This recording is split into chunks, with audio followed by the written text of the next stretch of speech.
It's about that time. Good evening, and thank you for joining us. You're watching the 9 at Night on this Thursday. I'm Stephania Jimenez. A Bexar County grand jury decided not to indict a San Antonio police officer who shot and killed a 13-year-old last year. Now, this goes back to an incident that happened on June 3rd. Police were responding to the 5100 block of War Cloud. Police Chief William McManus said the teen, AJ Hernandez, was driving a stolen car that rammed into a police vehicle. SAPD officer Stephen Ramos opened fire and struck Hernandez, who later died at a hospital. Now, the Bexar County District Attorney Joe Gonzalez announcing today that the grand jury returned a no bill of the indictment against the officer, Stephen Ramos, and given the grand jury's decision, the review of the shooting is now over. Come May 6th, voters in San Antonio are going to decide whether to decriminalize marijuana and abortion in the city. Today, the city council voted to order an election for the so-called San Antonio Justice Charter. Now, the move was a formality, but as Garrett Berger tells us, it came with plenty of drama. The San Antonio City Council had no discussion of its own ahead of a vote to put the so-called Justice Charter amendment on the ballot. But a parade of supporters and opponents had plenty to say. We need to look outside the box, and we need to do something different because what we've been doing isn't working. This is going to put our men in blue in more danger than they already are. Now known as Prop A, the proposed charter amendment was the result of a petition drive. Includes a host of changes to the city charter regarding policing and criminal justice, most of which the city attorney has said are unenforceable. Even so, he stressed repeatedly the council had to put it in front of voters. This council cannot consider the merits of the petition. You have a legal obligation under state law to place the petition on the ballot. When it came time to vote, though, the three Northside council members left the dais. Clayton Perry later said it was because the amendment violated state and federal law. Manny Pelaez had similar reasoning, while also calling the initiative absurd, illegal, and a very bad idea. John Courage said it was because the wording and explanation in the proposed ordinance doesn't give a comprehensive review of the proposals and their implications. We got enough signatures to put this on the ballot. Your only job is ministerial to say, yes, it should be on the ballot. And they didn't do that today. They didn't do their job. Also happening in the background, an anti-abortion group has asked the Texas Supreme Court to force the city to split Prop A into multiple ballot measures. So far, the court has not ruled. Garrett Berger, KSAT 12 News. Now staying with City Council, San Antonio Councilman Clayton Perry is not going to run for a final term as District 10 representative. And being that tomorrow is the final day that candidates can file to run in the May 6th election, it's unclear who's going to represent District 10 next. Now, Perry's future with City Council came under doubt after his DWI charge from November of last year. Many council members confirmed that they urged him not to run. In a statement, Perry said in part, quote, "I feel the time has come for me to step aside and continue to ensure my neighbors are the top priority. Anything less could be a distraction from the work that still needs to be done to move District 10 forward." End quote.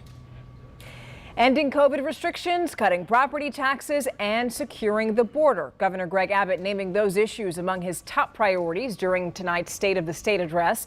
The governor's speech laid out what's going to become emergency items for state lawmakers during the current legislative session. You can hear from the governor himself on his vision for Texas. We'll bring it to you tonight on the Nightbeat.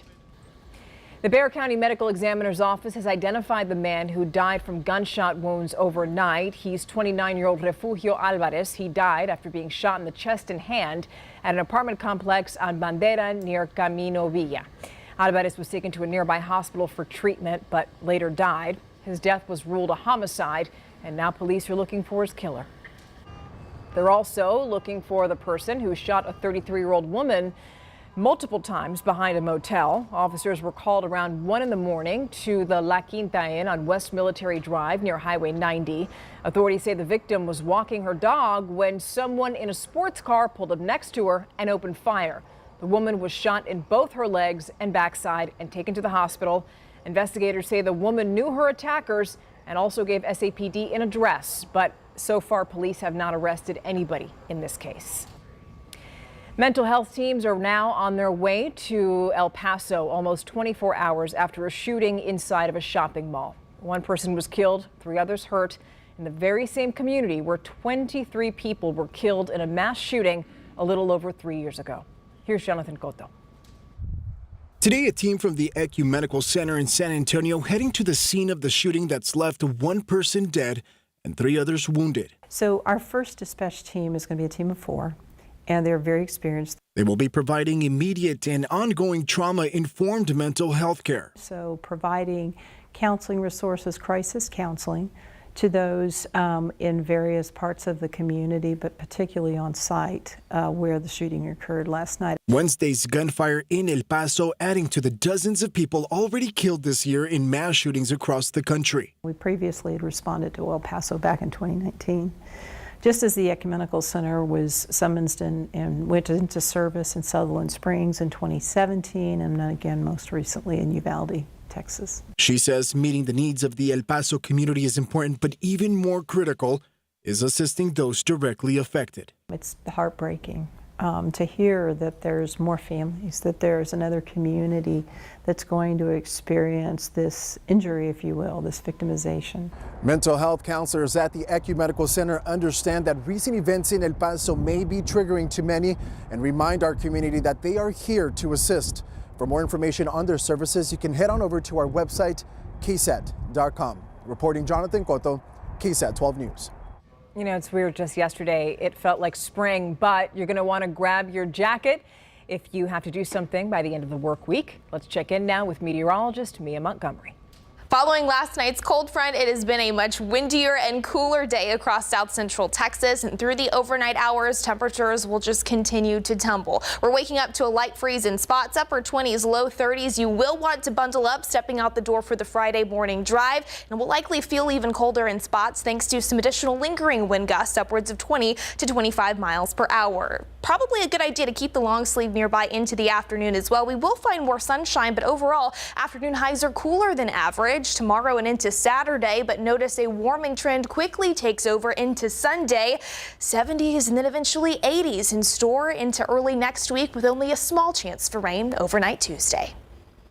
So now we got to talk about football, because it is a new era for pro football in San Antonio, but a lot of the old questions about the XFL are still there. The league kicks off its rebooted season this weekend.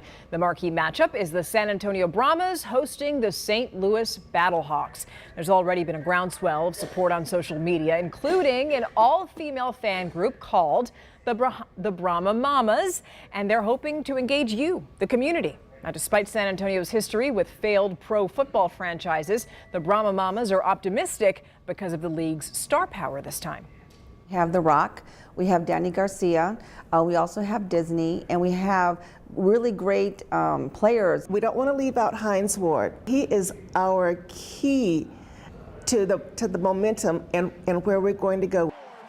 All right, the Brahma Mamas are going to host a food drive this Sunday to benefit the San Antonio Food Bank. By the way, kickoff is scheduled for 2 p.m. from the Alamo Dome, and you can also watch that game live right here on KSAT 12. So keep this in mind when you attend Night in Old San Antonio, or NIOSA, later this year. The Conservation Society of San Antonio is celebrating 75 years of the annual event, and they are returning to a tradition. So in the past, you used digital passes, but now when you go to NIOSA, you're going to be using paper tickets and coupons, which is pretty cool.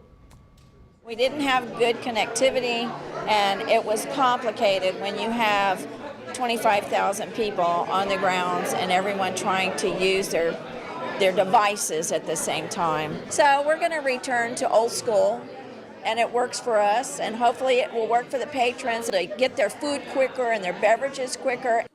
All right, NIOSA's 2023 Fiesta Medal was also unveiled today. There it is. It reflects the original 13 women who helped shape the organization into what it has become, which is awesomeness. Now tonight on the Nightbeat, a nonprofit dedicated to the community desperate for help 1 year after a devastating fire. We'll talk about the effort to move into a new space and also how you can help.